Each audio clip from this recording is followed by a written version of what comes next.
اب وہ زبردستی اس کے بازو کو کھینچ کر اس پر سر رکھ کے لیٹ چکا تھا۔ مجھے کیا خبر آپ نام کے مسلمان ہیں یا پکے والے ہیں؟ یہ کیا بات ہوئی؟ وہ واقعی حیران ہوا۔ یہ پکے مسلمان کون سے ہوتے ہیں؟ وہ شرارت سے حریم کے سیاہ چمکیلی بوجھل بوجھل پلکوں والی آنکھوں میں جھانک رہا تھا۔ اس کا ہاتھ حریم کے بالوں میں گردش کر رہا تھا۔ وہ ایک سرور بخش احساس کے تحت چند پل خاموش رہی۔ پکے مسلمان وہ ہوتے ہیں جو اللہ کے احکام پورے دل اور روحانی خوشی کی چاہ میں ادا کرتے ہیں۔ اللہ کا شکر ہے میں پکے والے مسلمان ہوں۔ اس نے شرارت سے حریم کی سبھی پیشانی پہ انگلی سے ماہر لکھا اور اس عمل کو لاشعوری طور پہ بار بار دہرا رہا تھا۔ ماہر یہ کیا کر رہے ہیں؟ کچھ دیر بعد وہ ماہر کی اس حرکت کو نوٹ کر چکی تھی۔ اپنا نام تمہارے ماتھے پہ لکھنے کی کوشش کر رہا ہوں، وہ حریم کے کان میں سرگوشیانہ بولا، تاکہ پوری دنیا کو خبر ہو جائے تم ماہر کی ہو چکی ہو۔ یہ بھلا کیا بات ہوئی؟ وہ اس بچکانہ منطق کو سن کر ہنس پڑی۔ دنیا اندھی تھوڑی ہے، احباب نے ولیمہ کھایا ہے اور کسے باخبر کرنا چاہتے ہیں؟ اپنے دل کو۔ اس کا نرم گداز سفید مومی ہاتھ اپنے دل کے مقام پر رکھ کر گمبھیر آواز میں بولا، اس کمبخت کو یقین نہیں آتا کہ ماہر عالم سب سے خوبصورت اور حسین تر جزیرے کو اپنے نام لگا چکا ہے۔ وہ اس کی جذباتی پیش قدمی پہ مزاحمت کرتے ہوئے قدرے دور ہٹی۔ اٹھ کر شاور لیجیے اور قضا نماز ادا کریں، نیچے بھی سب اٹھ چکے ہوں گے۔ ہمیں نیچے والوں سے کیا لینا دینا؟ کیا کہا؟ پھر سے بولیے۔ حریم حیران تو رہ گئی۔ کچھ نہیں یار، مذاق کر رہا ہوں۔ امی نے سنا تو پوری تقریر جھاڑ دیں گے۔ 2 دن میں جادوگرنی نے جادو کر دیا۔ جادوگرنی کسے کہا ہے؟ حریم نے خفگی سے پوچھا۔ تمہیں۔ جادو کرنے والے کو کچھ اسی نام سے پکارتے ہیں نا؟ کیسا سحر پھونکا ہے میرے ناتواں دل پہ، کسی کام کا نہیں رہا۔ تو اپنے بیچارے سے دل کو میرے پاس چھوڑ کر جایا کریں، مجھے بھی اطمینان رہے گا جب باہر جائیں۔ حریم ایک تحفظ ایک سرشاری کے عالم میں بولی۔ کیسا اطمینان؟ اس کے گلے میں جھولتی چین ماہر کے ہاتھ لگ گئی تھی۔ یہ چین اس کے نند زمیلہ نے پہنائی تھی۔ اب اسے بغور دیکھ رہا تھا۔ یہی کہ آپ کا بیچارہ دل کسی اور کا اسیر نہ ہو جائے۔ یہ دل جو ماہر کے سینے میں دھڑک رہا ہے، یہ کسی اور کا کبھی بھی اسیر نہیں ہو سکتا۔ وعدہ رہا یہ تمہارا ہے، تمہارا تھا اور تمہارا ہی رہے گا۔ چین میں جھولتے لاکٹ میں نہ ایچ تھا نہ ایم، اس میں سفید نگینوں سے زیڈ لکھا تھا۔ ماہر نے ہاتھ سے ٹٹول کر چین کا لاک کھول دیا۔ حریم حیران تھی کہ ماہر کیا کر رہا ہے، کیا کرنے والا ہے۔ اب وہ چین ماہر کے ہاتھ میں تھی اور کچھ ہی پل میں اس کے 3-4 حصے ہو چکے تھے۔ وہ حقدق ہی تو رہ گئی تھی۔ ماہر اب کروٹ بدل کر دراز میں سے کچھ نکال رہا تھا۔ وہ سرخ رنگ کا مخملی نیا نکور کیس تھا جس میں سے سفید موتیوں سے سجی نفیس سی ایک لڑی کی چھوٹی سی مالا برآمد ہوئی تھی۔ ماہر نے وہ مالا اس کے نازک سے دودھیا گردن میں یوں ہی لیٹے لیٹے پہنا دی۔ یہ کیا ہے؟ وہ حیران سی پوچھ رہی تھی۔ تمہاری رونمائی کا تحفہ، وہ سادگی سے بتا رہا تھا۔ یہ جولر کی بے ایمانی کی وجہ سے لیٹ ہوا ہے۔ اس نے میری پسند کا ڈیزائن کسی اور کسٹمر کو سیل کر دیا تھا، مگر یہ تو بہت مہنگی ہوگی۔ حریم نے کچھ پریشانی کے عالم میں اپنے گردن میں موجود اس مالا کو محسوس کرتے ہوئے کہا، تحفے کی قیمت کو نہیں دیکھتے، دینے والے کی لگن، شوق، چاہ اور محبت کو دیکھتے ہیں۔ آپ کے لاڑ تو طویل ہوتے جا رہے ہیں، نیچے سے گولہ باری نہ شروع ہو جائے۔ وہ پہلی صبح اپنے ساس کی موڈ سے بہت سے اندازے لگا چکی تھی جو کہ بدقسمتی سے سارے سچ ثابت ہو رہے تھے۔ تاہم اس خوبصورت تحفے اور چوتھی صبح کی اس دلنشین آغاز نے حریم کے ارد گرد چراغاں کر دیا۔ تحفہ دینے والا ذرا جیب کی طرف دھیان دے کر تحفہ خریدے۔ میرے لیے اس دیالو شخص کی ایک مسکراہٹ سے بڑھ کر دنیا کا کوئی حسین گفٹ نہیں ہے۔ تم تو بہت سستی سی چیز کی تمنا کر رہی ہو، مگر ڈیئر بیگم، میں ذرا مسکرانے کے معاملے میں کنجوس ہوں۔ باقی ہر معاملے میں تو تم نے دیکھ ہی لیا ہے ہماری محبت کے مظاہرے کو۔ تم مجھے بڑی محویت سے دیکھ رہی تھی نا؟ ماہر بڑے وثوق سے پوچھ رہا تھا۔ وہ فوراً ہی مکر گئی۔ کب؟ ابھی کچھ دیر پہلے۔ تو آپ جاگ رہے تھے؟ حریم نے مشکوک انداز میں سے دیکھا۔ میں گہری نیند میں سوتا ضرور ہوں، مگر ارد گرد سے بے خبر نہیں ہوتا۔ چوری چوری دیکھنے سے کیا فائدہ؟ ہماری طرح بے باکی سے دیکھا کرو نا۔ اس نے حریم کو بری طرح گدگدایا۔ وہ ہنس ہنس کے بے انتہا سرخ ہو گئی۔ اسی پل دروازے پہ ہلکا سی دستک ہوئی۔ دروازہ نوک کرنے والا بڑے محتاط انداز میں دستک دے رہا تھا، شاید ماہر کی نیند کے خیال سے یا پھر۔ دروازہ کھولو، ماہر نے اسے اشارہ کیا۔ نہیں، میں نہیں کھولوں گی۔ وہ لمبے گھنے اور بے تحاشا سلکی بالوں سے الجھنے لگی تھی۔ الٹے سیدھے انداز میں نے سمیٹ کر کیچر لگایا اور دوپٹہ اٹھا کر سیدھی ہوگی۔ اسی اسنا میں ماہر ٹاول اٹھائے بالکنی میں کھلنے والے دروازے سے باہر واش روم کی طرف نکل گیا۔ وہ ماہر کو پکارتی رہ گئی تھی اور پھر اٹھ کر دروازہ کھولا۔ سامنے فیفا کھڑی تھی، ماہر کی پھوپھی ذات بہن۔ نام تو شاید اس کا عفیفہ تھا، مگر یہاں پر ہر طرف فیفا فیفا کی پکار ہی سنائی دیتی تھی۔ تیکھے نقوش اور گوری رنگت والی ہنستی مسکراتی سی شوق سی فیفا اسے دیکھ کے مسکرائی۔ گڈ مارننگ حریم۔ مارننگ، اسے کچھ کہنا ہی تھا۔ آ جاؤ، حریم نے ایک طرف ہو کر سے گزرنے کے لیے راستہ دیا۔ نہیں، تمہیں اور ماہر کو بلانے آئی ہوں۔ مامی ناشتے کے لیے تم لوگوں کا انتظار کر رہی ہیں۔ فٹافٹ آ جاؤ، تم تو فریش لگتے ہو، چینج کرنا ہے تو کر لو، اتنے میں ماہر بھی اٹھ جائے گا۔ فیفا بہت تیز بولتی تھی، ایک ہی سانس میں روانی سے کہتی چلے گی۔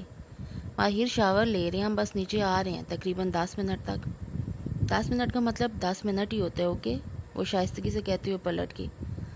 دروازے پر کون تھی؟ وہ تولیے سے بال رگڑتا کمرے میں داخل ہوا۔ فیفا تھی، ناشتے کے لیے بلانے آئی تھی۔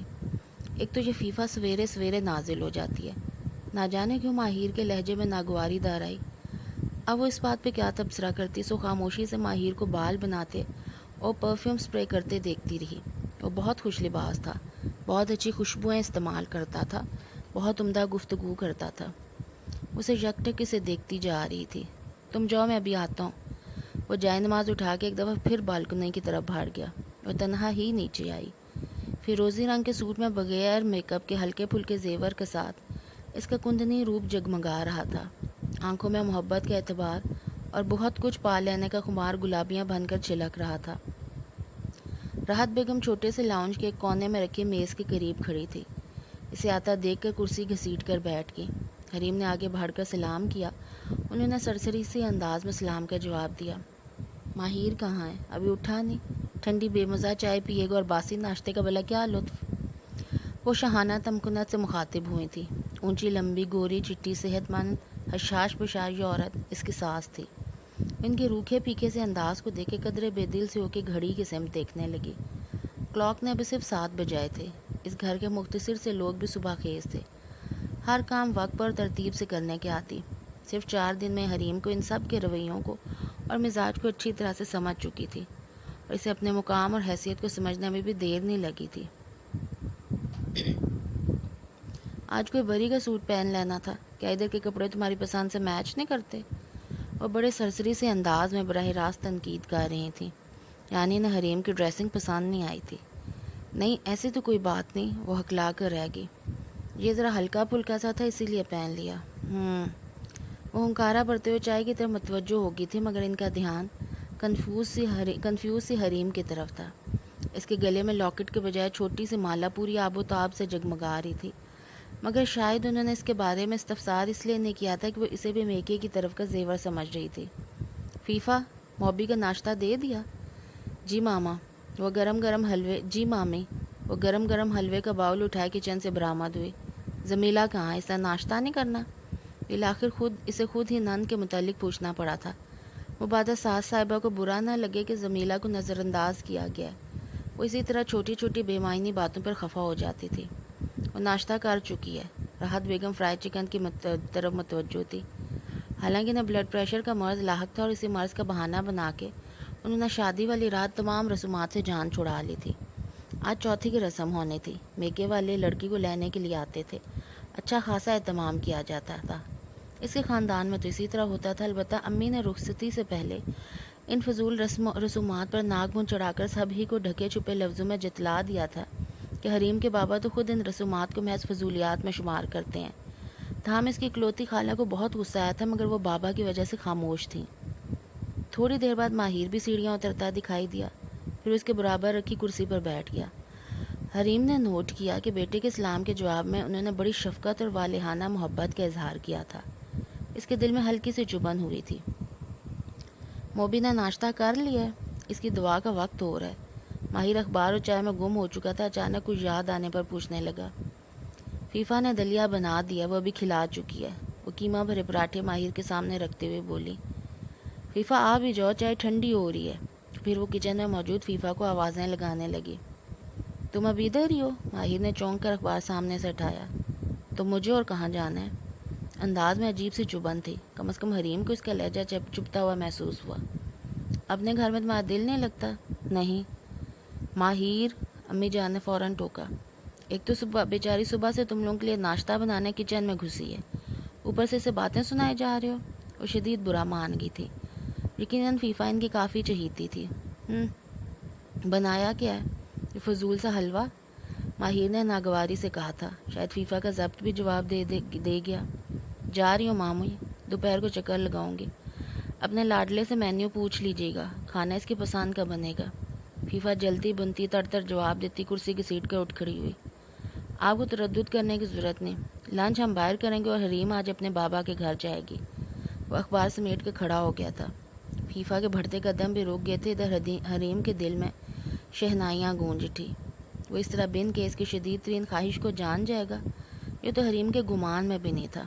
وہ بابا سے ملنے کے لیے کس قدر بےتاب تھی، مگر نوکے زبان سے اپنی خواہش کا اظہار کرنے سے قاصر تھی. مجھ سے پوچھے بغیر ہی پروگرام ترتیب دے ڈالا ہے. راحت بیگم نے چمچہ زور سے پلیٹ میں پٹک کر وہ اپنی ناراضی کا بھرپور اظہار کیا. ابھی آپ سے بات کرنے ہی والا تھا. وہ قطن ماں کے بگڑے موڈ بگڑنے پہ چونکانے تھا. البتہ حریم کا صدا کا نرم اور پتہ گرنے کی آواز سن کر کام جانے والا دل ساس کی پرجلال آواز پر سن کر لرز اٹھا. آج دوپہر میں تمہاری پھپھی نفیسہ کی طرف دعوت ہے. انہوں نے جلبلا کے فیفا کی امی کا نام لیا. کم از کم آپ نے پوچھ تو لیا ہوتا. ماہر کو جھنجھلا گیا. تم شام کو سسرال کا چکر لگا لینا، وہ خوب چبا کر بولی تھی.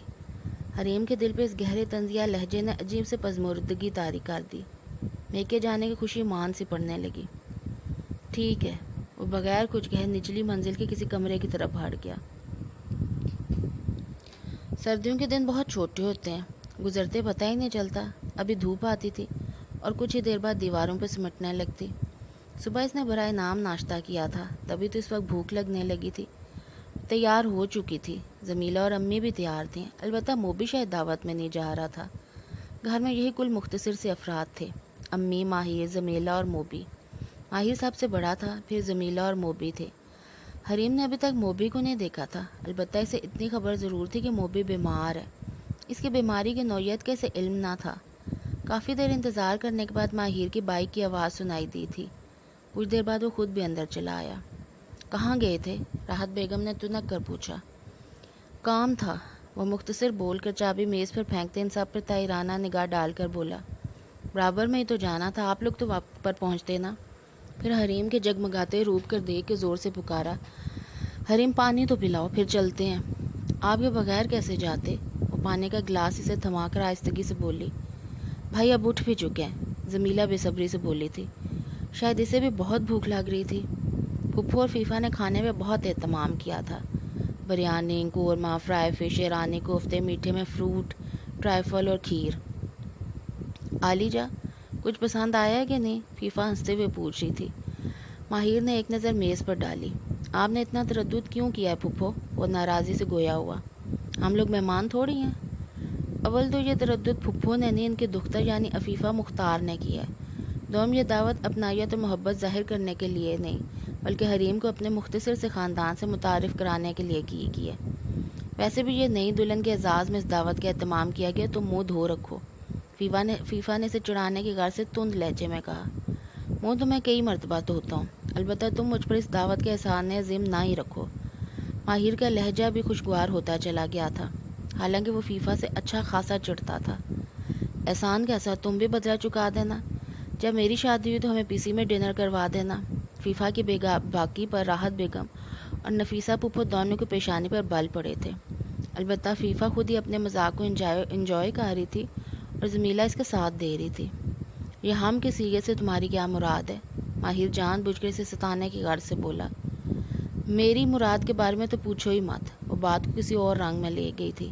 تاہم ماہر کے خوشگوار تاثرات میں کوئی فرق نہ آیا. کھانا کھانے کے فوراً بعد زمیلہ اور راحت بیگم چلے گئی تھی. البتہ حریم کو پھپھو نے مصدِ اصرار روک لیا تھا. فیفا گنگناتے ہوئے برتن سمیٹ رہی تھی. بچا ہوا کھانا فریج میں محفوظ کر رہی تھی. وہ ماں بیٹی دونوں تنہا رہتی تھی. فیفا کے والد کا انتقال ہو چکا تھا. فیفا کسی بینک میں جاب کرتی تھی. پھپھو بہت ہی شفیق اور ہمدرد فطرت کی خاتون تھی. اس کے ساتھ ساتھ بہت باتونی بھی تھی. بیٹی تم بہت موہنی صورت کی اچھی لڑکی ہو، دل کے شفاف لوگوں کے چہرے ایسے ہی ہوتے ہیں، ہر بناوٹ سے پاک۔ اللہ تمہیں اور تمہاری خوشیوں کو سلامت رکھے، سدا سہاگن رہو۔ بھابھی کا مزاج ذرا گرم ہے، طبیعت میں روکھا پن ہے، تم دل پر مت لینا، آہستہ آہستہ سب ٹھیک ہو جائے گا۔ ماہر بھی ابھی کچھ ذمہ داریاں ہیں، ہر قدم سوچ کر اٹھانا پڑے گا، پھر وقت تمہارا ہوگا۔ جو پیا کے من کو بھا جاتی ہے وہی زمانے کی نظر میں بھی معتبر ٹھہرتی ہے۔ پھر جب دل سے سنگم باندھ لیا تو چھوٹی موٹی رنجشوں پر کیا کڑنا، جس سے ناتا جڑا ہے جب وہی اپنا ہو تو پھر ارد گرد کے گرم ماحول میں ذہن اور دل پر کائی نہ جمنے دینا۔ میرا بھتیجا، میرا ماہر، ہیرا ہے ہیرا، اور یہ ہیرا حریم کے بخت کا تاج بن کر جگمگا رہا ہے۔ تم دونوں کی خوشیوں کو اللہ نظر باد سے بچائے۔ میری طرف سے یہ حقیقی سا تحفہ قبول کرو۔ اللہ تمہیں ہمیشہ سکھی رکھے۔ نیک ماں باپ کی اولاد اپنے سے وابستہ ہر رشتے کے لیے ٹھنڈک ہوتی ہے۔ پھپھو نے بے ساختہ اس کی پیشانی کو چوم کر بوسہ دیا تو حریم کی آنکھیں اس محبت پر نم ہوگی۔ پھپھو پلیز یہ رہنے دیں، اور نفیس سے بے حد قیمتی سوٹ کو دیکھ کر آہستگی سے منائی۔ تمہیں کیا خالی ہاتھ بھیجوں؟ ہماری بہو ہو، بیٹی ہو، ماہر کو دلہن ہو، تمہارا تو ہمارے دل میں بہت اونچا مقام ہے۔ انہوں نے بصدِ اصرار سے سوٹ پکڑایا، پھر اسے ماہر کے متعلق بتانے لگی، کچھ گزری باتیں جو ان کے لیے بہت قیمتی تھی۔ میرے بھائی کی ساری عادتیں ماہر نے چرائی ہیں۔ بیوگی کے بعد عرصے دراز سے میں اسی گھر میں مقیم ہوں۔ یہ مکان میرے شوہر نے مجھے لے کر دیا تھا۔ اس وقت عالم بھائی کے حالات بھی بہت اچھے تھے، گھر میں ہر طرف کی خوشحالی تھی، نوکر چاکر تھے، بچے اعلیٰ تعلیمی اداروں میں پاڑے تھے، پھر نہ جانے کس کی نظر لگ گئی، کوٹھی بک گئی، کاروبار ڈوب گیا، بینک کی رقم ختم ہونے لگی۔ بھائی صاحب نے سمجھداری سے کام لے کے بچی کھچی رقم سے گھر تعمیر کروایا، باقی کی رقم سے دکان خرید لی۔ ان کے جانے کے بعد زندگی کے رنگ پھیکے پڑ گئے تھے۔ بچے نے بڑا کڑا وقت دیکھا ہے، چھوٹی سی عمر میں ذمہ داریوں کا بوجھ کندھوں پہ آن پڑا۔ ماں اور بہن بھائی کی کفالت کے ساتھ اس نے آج تک مجھے اپنے سے الگ نہیں سمجھا۔ جتنا راشن اپنے گھر میں لاتا تھا اتنا ادھر مجھے بھی دے کر جاتا، گرمیوں سردیوں کے کپڑے لا کر دیتا، بجلی کے بل، گیس، فون کے بل کی کبھی مجھے فکر نہیں ہوئی۔ فیفا کے ابو کی پینشن سے کام چل جاتا تھا، مگر میرے ماہر نے ہمیں کبھی کسی پریشانی میں مبتلا نہیں ہونے دیا۔ یہ تو میری بیٹی کا دماغ چل گیا ہے، اچھی نوکری کیا ملی ہے، دماغ 7ویں آسمان پر پہنچ گیا۔ بس ماہر سے جگر پڑی تھی کہ وہ ماہر کے خیرات مزید نہیں لے گی۔ احمق جو بھی، بھلا اپنوں میں میرا تیرا ہوتا ہے؟ مگر اب تو خیر چھوڑو، میں بھی کن باتوں میں لگ گئی ہوں۔ فیفا کمرے میں آ گئی تھی تبھی پھپھو نے خاموشی اختیار کر لی۔ حریم بھی ان سے اجازت لے کے اٹھ گئی تھی۔ فیفا اسے گیٹ تک چھوڑنے کے لیے آئی۔ شکریہ حریم، وہ اسے الوداعی ہاتھ ملا کر بولی۔ کیسا شکریہ؟ حریم تو خود ان کی محبتوں کی بے حد مشکور ہو رہی تھی، ہماری دعوت کو قبول کرنے کا، ہمارے گھر میں آنے کا، ہمیں اتنا قیمتی وقت دینے کا۔ وہ ماہر کا بچہ تو مجھے دل ہی دل میں گالیوں سے نواز رہا ہوگا۔ اب جلدی سے چلی جاؤ ورنہ وہ دندناتا ہوا ادھر ہی نہ آ جائے۔ فیفا نے ہنستے ہوئے کہا تو وہ ڈوبتے سورج کی الوداعی شعاؤں کو دیکھتی تیزی سے گھر آ گئی۔ یہ چھوٹا سا 2 منزلہ مکان تھا، دائیں بائیں آگے پیچھے سین بالکل تھا ہی نہیں۔ گیٹ سے آگے گیراج نما راہداری تھی، اس کے اوپر بھی چھت اور آخری سرے پر لاؤنج کا داخلی دروازہ تھا، مختصر لاؤنج جو بیک وقت سٹنگ روم بھی تھا۔ دائیں طرف کچن اور اس کے ساتھ اوپری منزل کو جاتی سیڑھیاں، نیچے 3 بیڈ روم تھے۔ حریم کا کمرہ اوپر تھا، کمرہ تنگ ہونے کی وجہ سے صرف صوفہ، بیڈ سیٹ اور ٹی وی ٹرالی ہی اوپر آ سکی تھی، باقی کا سارا سامان کچھ اوپر ساتھ والے کمرے میں اور کچھ نیچے سٹور میں موجود تھا۔ اس کا فرنیچر اور پورا جہیز بہت اعلیٰ قسم کا تھا، یوں کہ یہ چھوٹا سا مکان اس نئے نکور چمکتے سامان سے سج سے گیا تھا۔ حالانکہ حریم تو جہیز کے سرے سے خلاف تھی، مگر بابا نے اس کی ایک نہیں سنی تھی۔ بابا اور خالہ نے اس کے لیے ہر چیز بڑے شوق اور چاہ سے خریدی تھی، اور کچھ امی اتنا ڈھیر سارا سامان پیٹی میں اس کے لیے محفوظ کر کے گئی تھیں۔ جب خالہ نے ڈبے نکالے تو ان کی آنکھیں آنسو برساتی جا رہی تھی۔ زیور میں بھی 2 کڑے، چھوٹا سا سیٹ، کانوں کے جھمکے اور بڑی خوبصورت ڈیزائن کی نوز پن تھی۔ وہ آدھا زیور ہانی کے لیے رکھنا چاہتی تھی، مگر خالہ نے اس کی ایک نہ سنی۔ ہانی کو بھلا ان چیزوں کی کیا ضرورت؟ بابا کی کسی کزن نے منہ پھاڑ کر کہا۔ حریم کے دل پر گھونسا سا لگا۔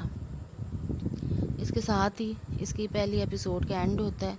آپ نے فرسٹ ایپیسوڈ ضرور سننی ہے تاکہ آپ مجھے فیڈ بیک میں دیں گے اور آگاہ کریں گے کمنٹ سے کہ یہ ناول آپ کو اچھا لگا ہے۔ یہ خاص ان لوگوں کے لیے جن کو سیاہ دھند ڈراؤنا لگ رہا تھا یا ان کے مزاج کے مطابق نہیں تھا، تو یہ تھوڑا سا رومانس والا ناول ہے، آگے جا کے یہ بھی تھوڑا سا انٹینس ہو جائے گا۔